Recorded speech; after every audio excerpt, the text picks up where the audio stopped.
जी clear है सबको? जी sir. ये लेक्चर 1 हमने लास्ट डिस्कस किया था। इसे कंपोनेंट्स थे, थोड़ा हमने रैंडम एक्सपेरिमेंट और रिलेटेड इन्फॉर्मेशन, जैसे रैंडम एक्सपेरिमेंट क्या है, ट्रायल किसे कहते हैं, आउटकम क्या है, पॉसिबल आउटकम क्या है, इसको हमने डिस्कस किया था। Main difference between outcomes and possible outcomes ये है कि अगर हम कोई एक्सपेरिमेंट परफॉर्म करते हैं, उसका जो रिजल्ट आता है वो आउटकम है।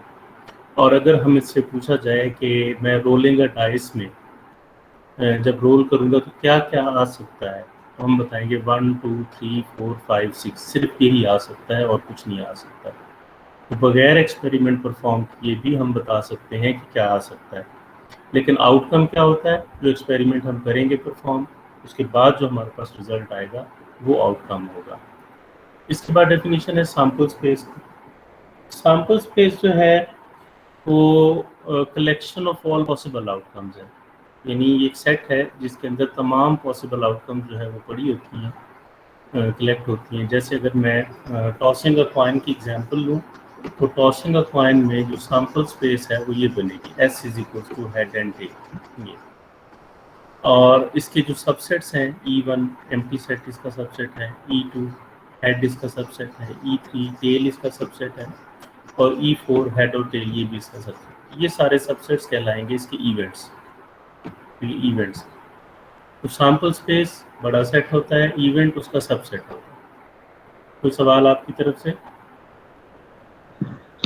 सर क्वेश्चन तो कोई नहीं, लेकिन सर ये स्लाइड्स आपकी 3 नहीं आ शो हो रही। वो इसी वजह से नहीं हो रही कि नेट का कनेक्शन आपका स्लो है। वो आप वीडियो देख लीजिएगा साथ साथ, ठीक है? चलें ठीक है। ओके। Equally likely events. अच्छा, दो टू और more events are said to be equally likely if each one of them has an equal chance of occurrence. अगर हमारे पास किसी भी सैम्पल स्पेस के दो इवेंट्स ऐसे हैं जिनकी प्रोबेबिलिटी सेम है, तो हम कहेंगे ये इक्वली लाइकली इवेंट्स हैं, इनके अकरेंस का चांस सेम है। एज एन एग्जांपल, जैसे हमारी सैम्पल स्पेस पिछले एग्जांपल में थी हेड और टेल वाली, ठीक है, हेड और टेल वाली, तो इसमें प्रोबेबिलिटी या chance of occurrence of E1 जो है, E1 इसमें क्या पड़ा था? E1 में हेड पड़ा हुआ था, और E2 में क्या पड़ा हुआ था? टेल पड़ा हुआ था। तो E1 में हेड है और E2 में टेल पड़ा हुआ है। तो अगर देखा जाए कि E1 की अकरेंस का चांस क्या है, वो है हेड आने की प्रोबेबिलिटी या हेड आने का चांस, वो दो में से एक है।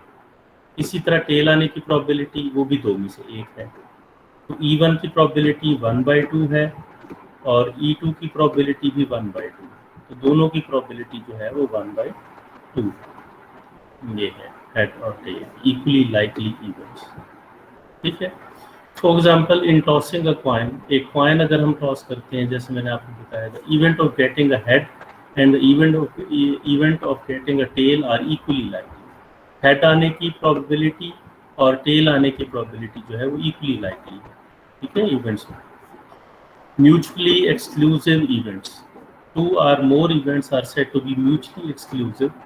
ये म्यूचुअली एक्सक्लूसिव होंगे when in each trial at least one of the given events should occur। ऐसा हो कि हमारे पास 2 3 या 4 इवेंट्स हैं, जब भी हम एक्सपेरिमेंट करें तो उनमें से कोई एक इवेंट लाजमी अक्कर हो। जैसे अगर मेरे पास रोलिंग अ डाइस है, तो उसकी जो सैम्पल स्पेस बनेगी वो बनेगी जी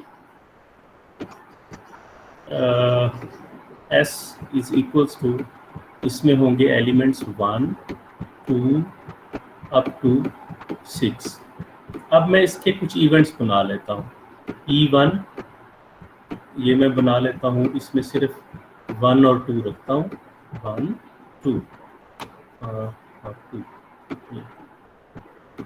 ठीक है।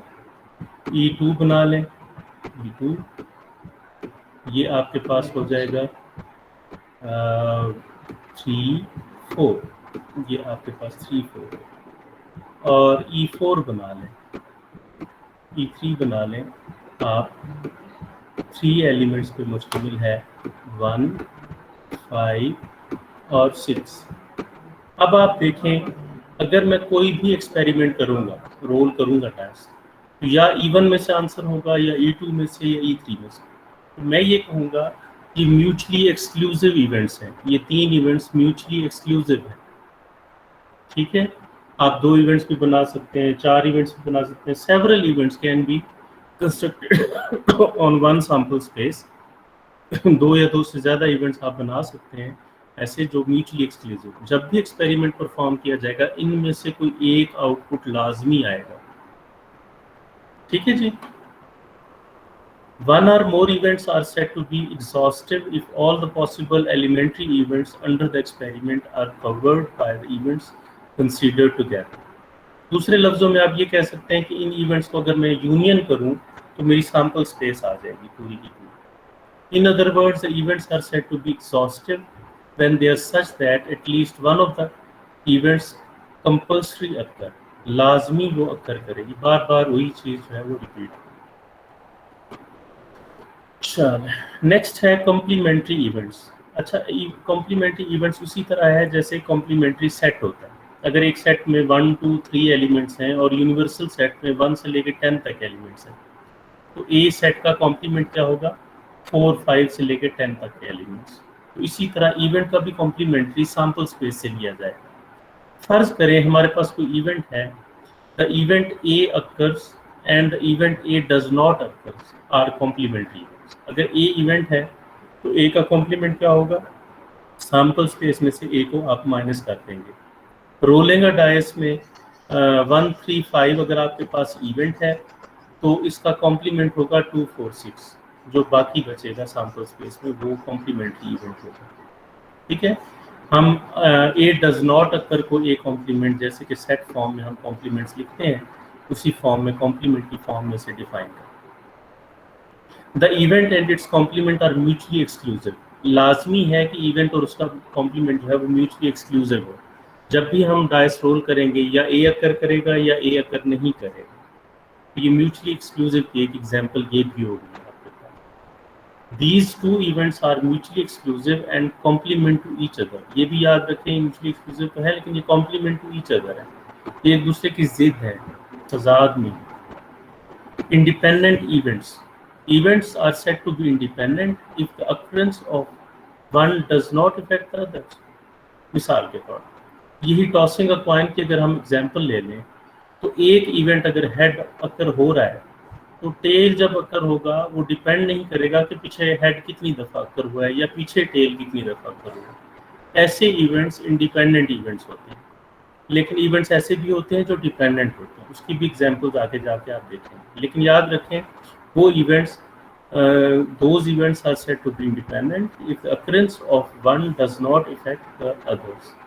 ये आपके पास एक सिंपल रिव्यू था लेक्चर 1 का। आगे मैं आपको देता हूँ एक रिव्यू लेक्चर 2 का, अगर आप लोग विलिंग हैं तो। ठीक है, शुरू करें लेक्चर 2। Yes sir. ओके, तो ये लेक्चर 2 आपसे मैं शेयर कर लेता हूं। नजर आ रहा है सब कुछ? लेक्चर 2 नजर आ रहा है सबको? जी सर। आओ।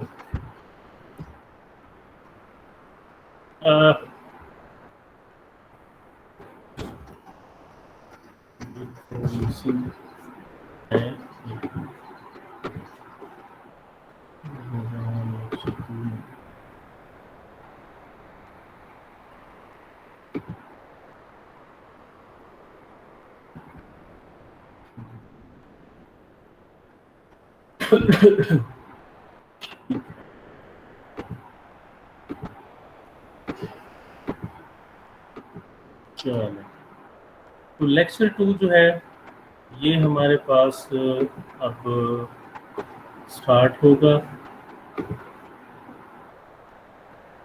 अब स्लाइड नजर आ रही हैं सबको? No sir. लेक्चर 2 की बेटे सर नजर आ रही है फर्स्ट स्लाइड। हाँ, यहाँ से तो मैंने शेयर कर दिया आपको।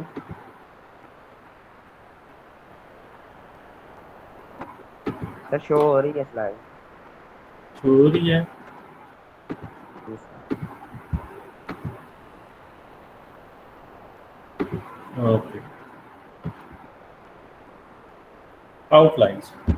लेक्चर 2 के outlines: addition theorem on probability, compound events, composite events, examples इसकी होंगी।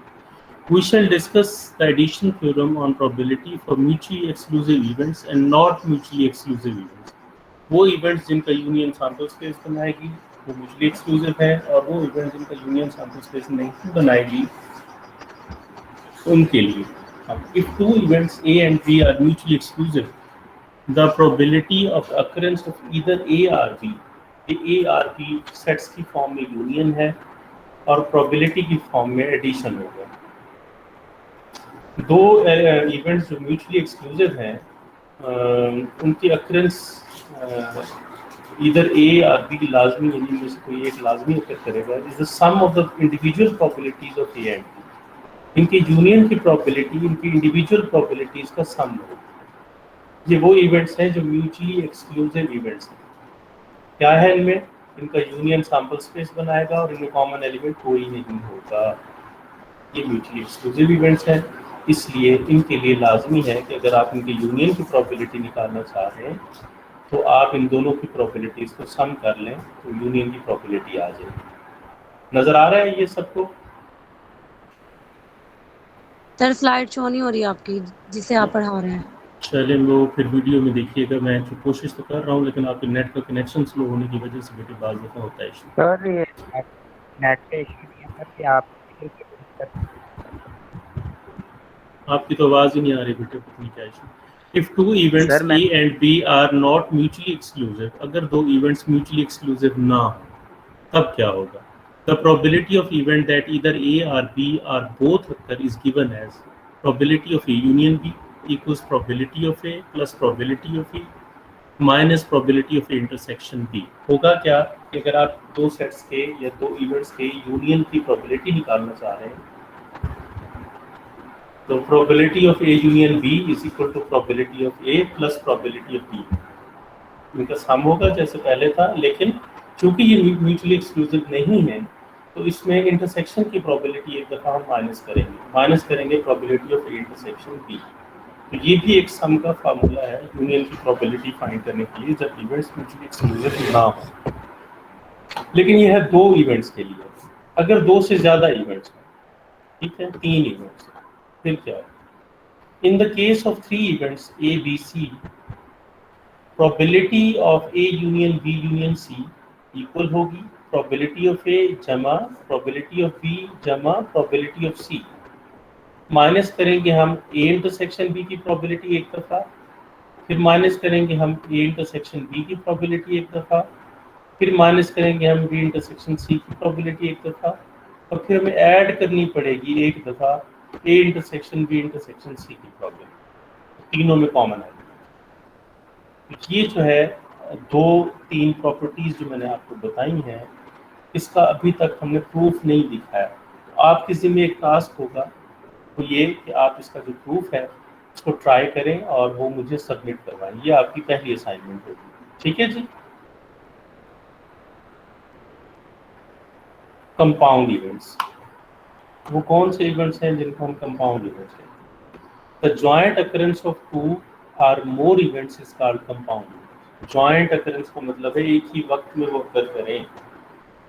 The compound events imply the simultaneous occurrence of two or more simple events. जैसे मैं कहूँ क्या प्रोबेबिलिटी है कि हेड और टेल दोनों आए हमारे पास जब हम दो कॉइन्स को टॉस करें?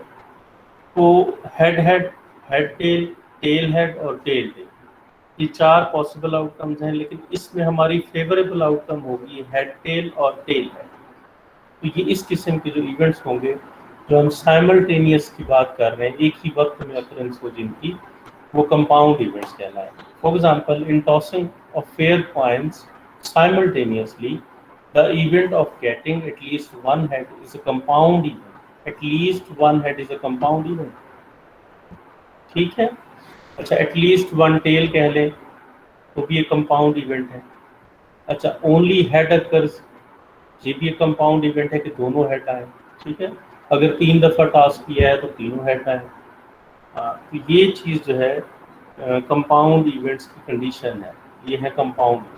फर्ज करें हमारे पास H रिप्रेजेंट करता है हेड को और T रिप्रेजेंट करता है टेल को, तो पॉसिबल आउटकम 2 कॉइन्स टॉस करने की होंगी, हेड हेड, ठीक, हेड टेल, हेड टेल, फिर टेल हेड और टेल टेल, ये हो। तो इसमें से जो पॉसिबल है वो ये कंपाउंड इवेंट में जो पॉसिबल है वो ये तो इस इवेंट को कंपाउंड इवेंट कहेंगे। होगा ये सबसेट सैंपल स्पेस का ही, बट ये कंपाउंड इवेंट कहलाएगा। Similarly, if a bag contains 6 white and 6 red balls, and we make a draw of 2 balls at random, then the event that both are white, or one is white and one is red, are compound events. ये जो हमने 2 events बताए हैं, both are white या both are red या one is red and one is white या one is red only, ये compound events होंगे क्योंकि इसमें मिक्स होगा कुछ रहेगा। द कंपाउंड इवेंट्स में भी फर्दर क्लासिफाइड एज इंडिपेंडेंट है या डिपेंडेंट, डिपेंड करता है इंडिपेंडेंट है या डिपेंडेंट। और इंडिपेंडेंट और डिपेंडेंट का जो है इवेंट का सैंपल के ऊपर या सैम्पलिंग के ऊपर भी डिपेंड करता है कि ये विद रिप्लेसमेंट है या विदाउट रिप्लेसमेंट, ठीक है। तो ये आगे जाके हम मज़ीद डिटेल में पढ़ेंगे कि इंडिपेंडेंट कंपाउंड इवेंट्स कौन से हैं और डिपेंडेंट कंपाउंड इवेंट्स जो हैं कौन से हैं। आप कोई एग्जांपल्स भी इसकी करेंगे।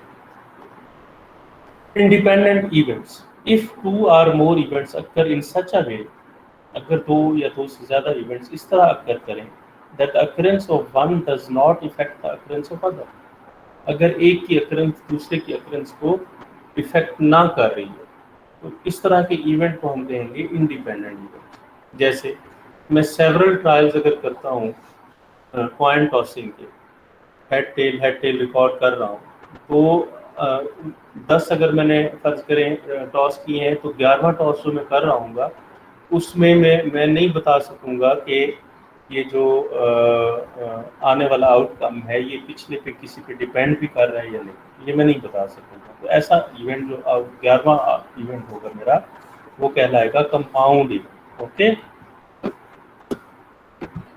चलिए नेक्स्ट ये है इसकी example. If a coin is toss twice, the result of the second throw would it no way affected by the result of the first throw. जो सेकंड थ्रो होगी वो फर्स्ट थ्रो के ऊपर डिपेंडेंट नहीं होगी, जो थर्ड थ्रो होगी वो फर्स्ट और सेकंड पे डिपेंडेंट नहीं होगी। जबकि डिपेंडेंट के लिए या इसके काउंटर में जो एग्जांपल है वो भी दी जा सकती है। If a bag contains 5 white and 7 red balls, and then 2 balls are drawn one by one in such a way that the first ball is replaced before the second one is drawn।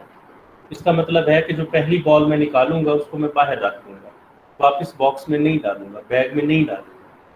फर्ज करें कि मेरे पास 5 white balls हैं और 7 red balls हैं, तो red आने की प्रोबेबिलिटी या चांस ज़्यादा है क्योंकि वो बॉल्स की तादाद ज़्यादा है। अच्छा, फर्ज करें मैं हाथ डालता हूँ, एक बॉल निकाल लेता हूँ और वो बॉल वाइट है। पहले वाइट आने के चांस जो थे वो 5/12 थे और रेड आने के चांस 7/12 थे। अब मैंने हाथ डाला, वाइट आ गई, मैंने वो बाहर रख दी। अब दूसरी दफ़ा जब मैं हाथ डालूंगा तो वाइट आने के चांस कम हो जाएंगे, 4/11 हो जाएंगे, जबकि रेड आने के चांस फिर ज़्यादा और ज़्यादा हो जाएंगे, 7/11 हो जाएंगे।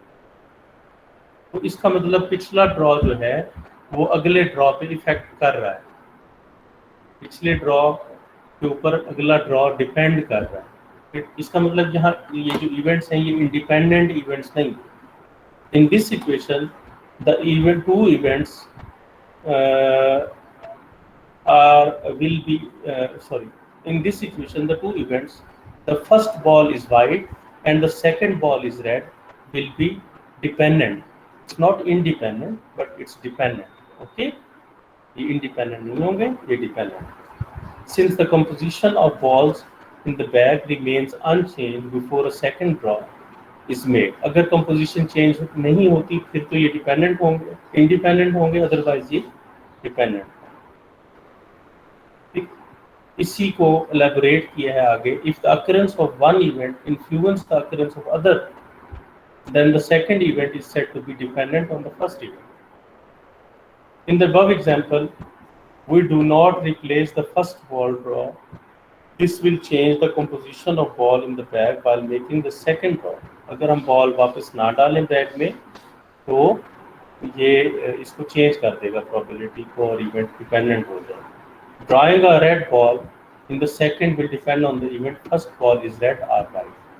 पहली बॉल रेड है या वाइट है, इस पे डिपेंड करता है कि दूसरी बॉल जो है वो उस पहली बॉल पे जो ड्रॉ करके बाहर रखती है उस पे डिपेंड करता है. Similarly, if a person draw a card from a full bag and does not replace it, the result of the draw made afterward will depend on the first draw. तो अगला जो ड्रॉ होंगे वो पहले draw पे depend करते हो. आप कार्ड्स खेल रहे हैं, आपके पास किंग आ गया है, ठीक है, स्पैड का किंग आ गया, तो क्या प्रोबेबिलिटी है कि अगली दफ़ा आपके पास जो है वो किंग आएगा. पहले तो 4 किंग थे, उनमें से एक आया तो प्रोबेबिलिटी किंग आने की ज़्यादा थी. अब एक किंग आपके पास आ गया तो अगला किंग आने की प्रोबेबिलिटी कम हो जाएगी बनिस्बत पहले की. तो ये है डिपेंडेंट इवेंट्स की example. A ball is drawn at random from a box containing 5 green, 6 red and 4 yellow balls. Determine the probability that the ball drawn is green, red, yellow, green or red, not yellow. ये हमने एक example construct किया है which is an assignment for you. आपने इसका solution देना. आपने बताना है कि अगर एक बॉल ड्रॉ करनी है रैंडमली फ्रॉम अ बॉक्स जिसमें 5 ग्रीन, 6 रेड और 4 येलो बॉल्स हैं, हमने प्रोबेबिलिटी निकालनी है. प्रोबेबिलिटी क्या है? Chance of occurrence. Total balls कितनी हैं? 15. 15 में से ग्रीन आने की प्रोबेबिलिटी 5/15, रेड आने की प्रोबेबिलिटी 6/15 और येलो आने की प्रोबेबिलिटी 4/15. आपने बताना है पहला, दूसरा और तीसरा पार्ट मैंने करवा दिया है. आपने बताना है ग्रीन और रेड आने की प्रोबेबिलिटी. ग्रीन एक इवेंट है, रेड दूसरा इवेंट है. ग्रीन में 5 एलिमेंट्स हैं, रेड में 6 एलिमेंट्स हैं. तो ग्रीन यूनियन रेड, यूनियन की प्रोबेबिलिटी, चूंकि म्यूचुअली एक्सक्लूसिव इवेंट्स हैं इसलिए ग्रीन और रेड इनका यूनियन जब हम लेंगे तो probability of green plus probability of red जो है वो ऐड हो जाएगी. तो ये क्या आ जाएगा? 5/15 plus 6/15 which is 11/15. Not yellow, yellow ना आए. अगेन येलो ना आने का मतलब ये है येलो आने की प्रोबेबिलिटी का कॉम्प्लीमेंट. येलो आने की प्रोबेबिलिटी क्या है? 4/15. ठीक है, येलो आने की प्रोबेबिलिटी 4. इसकी कॉम्प्लीमेंट की प्रोबेबिलिटी, टोटल प्रोबेबिलिटी 1 होती है तो 1 - 4/15 विच इज 11/15. तो ये 4 और 5 का आंसर सेम आएगा. 2 dice are thrown. What is the probability of getting the sum being 8 or the sum being 10? 2 dice हमने थ्रो किए हैं. क्या प्रोबेबिलिटी है कि जो नंबर्स आए हैं उनको जमा करें तो 8 आए या 10 आए? अब 8 कब आएगा? देखें, जब 2 और 6 अपेयर होंगे 8 आएगा. ठीक है, ये पेयर अपेयर होगा. फिर 8 कब आ सकता है? जब 3 और 5 अपेयर होंगे, फिर 8 आएगा. फिर 8 कब आ सकता है? जब दोनों डाइस पे 4 अपेयर होंगे, दोनों डाइस पे. फिर 8 कब आ सकता है? पहले पे 5 और दूसरे पे 3 अपेयर. अच्छा, फिर 8 कब आ सकता है? जब पहले पे 6 और दूसरे पे 2 अपेयर. ये पॉसिबिलिटीज हैं जो अपेयर होंगी तो आंसर 8 आएगा. अब 10 के लिए देखें, 4 और 6 अगर आएगा तो 10 आंसर आएगा, सम 10 आएगा. फिर दोनों डाइस पे 5 आ जाए, पहले डाइस पे भी 5 और दूसरे डाइस पे भी 5 आ जाए. तीसरी पॉसिबिलिटी है पहले डाइस पे 6 आए, दूसरे डाइस पे 4 आए. इसके अलावा कोई पॉसिबिलिटी. अच्छा, जब हम 2 डाइस रोल करेंगे तो टोटल पॉसिबिलिटीज कितनी होंगी? 1-1 आ सकता है, 1-2 आ सकता है, 1-3 आ सकता है, अप टू 1-6 आ सकता है, 2-1 आ सकता है, 2-2 आ सकता है, 2-3 आ सकता है, अप टू 2-6 आ सकता है। तो टोटल इस तरह करते जाएं तो आपके पास 1 से भी 6 एलिमेंट्स बनेंगे, 2 से भी 6, 3 से भी 6 और 6 से भी 6 एलिमेंट्स होंगे। इसका मतलब टोटल 36 एलिमेंट्स होंगे जिनमें हमारे फेवरेबल इवेंट्स हैं वो ये होंगे। कितने हैं ये?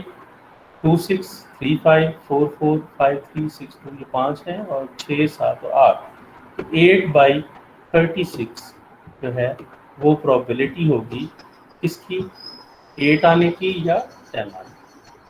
ये 2 इवेंट्स का यूनियन हम जो है वो 8/36 करें। 8/36 जो है ये प्रोबेबिलिटी, ठीक है। 2/9 इसको आप लिख सकते हैं, 2/9 सिंप्लीफाइड है।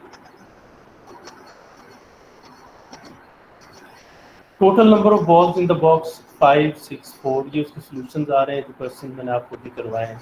15 balls, probability of drawing a green ball, of course 5/15 which is 1/3, probability of drawing a red ball, of course 6/15 which is 2/5, probability of drawing a yellow ball 4/15, ठीक है। probability of drawing a green or red ball, green और red को सम कर लेंगे 11/15 आ जाए। probability of getting not yellow, 1 minus probability of getting yellow, वो 4/15 थी, तो 1 minus 4/15 is 11/15। अभी मैंने जैसे आपको सोल्यूशन दी। ये जो क्वेश्चन है ये भी मैंने आपको थोड़ा सा सिंप्लीफाई करके दिया। Number of sample points thrown twice 2 dice at the same time is 36। ये कैसे 36 बनते हैं मैंने थोड़ा सा आपको बताया। लेट 8 द सम बीइंग 8, एक इवेंट है जिसमें सम 8 आना चाहिए, उसमें 6 2 आएगा, 5 3 आएगा, 4 4 आएगा, 3 5 आएगा, 2 6 आएगा। कितने इवेंट में कितने एलिमेंट्स हैं? 5। तो 5/36 is the probability of event A. B में कितने एलिमेंट्स हैं? सम टाइम 3 एलिमेंट्स हैं, 6 4 5 5 4 6, 3/36। अब इंटरसेक्शन इनका 0, एम्प्टी, कोई शय, कोई कुछ नहीं आएगा, ठीक, एम्प्टी से। The two events are mutually exclusive, दोनों इवेंट्स म्यूचुअली एक्सक्लूसिव हैं, लिहाजा इनकी प्रोबेबिलिटी, यूनियन की प्रोबेबिलिटी जो होगी वो इक्वल होगी probability of A plus probability of B. हमने यूनियन की प्रोबेबिलिटी फाइंड करनी है, probability of A which is 5/36 और probability of B which is 3/36। इसको हम सम अप करेंगे तो हमारे पास आंसर आ जाएगा यहाँ पे 8/36, ठीक है जी, 8/36, 8/36 आंसर। ये है दूसरी एग्जाम्पल का सॉल्यूशन या दूसरे क्वेश्चन का solution. 2 dice are thrown simultaneously भी हम जज नहीं कर पाते ये ऑर्डर क्या है। Find the probability that the sum being 6 or same number on both dice, या तो सम 6 हो या same number on both dice. Sum 6 होने का मतलब क्या है? सम 6 होने का मतलब है इसमें 5 पहले पे 5 और दूसरे पे 1 आए, फिर 4 2 आए, फिर 3 3 आए, फिर 2 4 आए, फिर 1 5, ये आपको नजर आ रहा है। और सेम नंबर आने का मतलब है दोनों पे 1 आए, दोनों पे 2 आए, दोनों पे 3 आए, दोनों पे 4, दोनों पे 5 और दोनों पे 6। पहला इवेंट ए है उसकी प्रोबेबिलिटी 5/36, दूसरा इवेंट बी है उसकी प्रोबेबिलिटी 6/36। इनके इंटरसेक्शन की प्रोबेबिलिटी जो होगी वो 1/36, इसमें सिर्फ कॉमन एलिमेंट 3 3 आ रहा है। ये सॉल्यूशन हो गया। नेक्स्ट ये है कि हम जब म्यूचुअली एक्सक्लूसिव ना हो इवेंट्स तो प्रोबेबिलिटी कैसे निकालते हैं? Probability of A union B is probability of A plus probability of B minus probability of A intersection B. A की प्रोबेबिलिटी 5/36, बी की प्रोबेबिलिटी 6/36 माइनस इंटरसेक्शन की प्रोबेबिलिटी 1/36। इसको हम सिंप्लीफाई करेंगे, वी विल गेट 5/18 या 10/36। This is the solution. कुछ examples या चीज़ें मैं आप लोगों के लिए भी छोड़ूंगा, वो आपने करनी है। 2 persons A and B appeared for an interview for a job. The probability of selection of A is 1/3 and that of B is 1/2. Find the probability that both of them will be selected, only one of them will be selected, none of them will be selected. 3 events हैं जिसकी हमने probability find की। हम इनको पहले mathematically describe करेंगे कि ये इवेंट्स क्या है, ठीक है। अच्छा, अब 2 persons A और B appeared on an interview, ठीक है। The probability of selection of A is 1/3, यानी प्रोबेबिलिटी ऑफ A जो है वो 1/3, A की प्रोबेबिलिटी आपको गिवन है वो है 1/3, ठीक है। और प्रोबेबिलिटी ऑफ B जो है वो भी आपको गिवन है, वो है 1/2। A के चांस कम है बनिस्बत B 1/2। ऐसी situation both of them will be selected का मतलब है A और B दोनों सिलेक्ट। क्या मतलब हुआ, प्रोबेबिलिटी A के कॉम्प्लीमेंट और B कॉम्प्लीमेंट की हमने निकाली, बोथ का मतलब हुआ कि हमने इंटरसेक्शन की प्रोबेबिलिटी निकाली। जब इंटरसेक्शन की प्रोबेबिलिटी आएगी और ये म्यूचुअली एक्सक्लूसिव, तो हम इनका प्रोडक्ट लेंगे, probability of A multiply by probability of B, which is probability of A 1/3 multiply by probability of B 1/2, which is 1/6। तो दोनों के सिलेक्ट होने की प्रोबेबिलिटी है 1/6। फिर आते हैं only one of them will be selected, एक सिलेक्ट हो कोई एक, उसकी प्रोबेबिलिटी क्या होगी। अच्छा, ओनली वन ऑफ देम मतलब अगर A सिलेक्ट है तो B ना हो, या B सिलेक्ट A सिलेक्ट नहीं हुआ तो B हो जाए, only one of them. Probability of A intersection B complement plus probability of A complement intersection B, ये हमने फाइंड करनी है। Finally selecting A and not B and not selecting A and B, इसको हमने find किया। यहाँ intersection में probability of A multiply by probability of B complement plus probability of A complement multiply by probability of B। तो ये हमने compliments की probability जो भी निकाल ली थी, तो यहाँ हम पुट करेंगे प्रोबेबिलिटीज और उसको मल्टीप्लाई करके सम अप करेंगे 1/2, ये इसका टोटल सम है। फिर आते हैं वापस, none of them will be selected, कोई भी इनमें से सिलेक्ट ना हो, दोनों कॉम्प्लीमेंट्स का इंटरसेक्शन, ना A सिलेक्ट हुआ ना B सिलेक्ट हुआ, probability of A complement intersection B complement. यहाँ प्रोबेबिलिटी ऑफ A आएगी, A कॉम्प्लीमेंट आएगी multiply by probability of B complement आएगी। A कॉम्प्लीमेंट की प्रोबेबिलिटी 2/3 और B कॉम्प्लीमेंट की प्रोबेबिलिटी 1/2, इनका प्रोडक्ट लेंगे तो हमारे पास 1/3 आएगा। तो 1/3 प्रोबेबिलिटी है इनमें से कोई सिलेक्ट ना हो। Any question?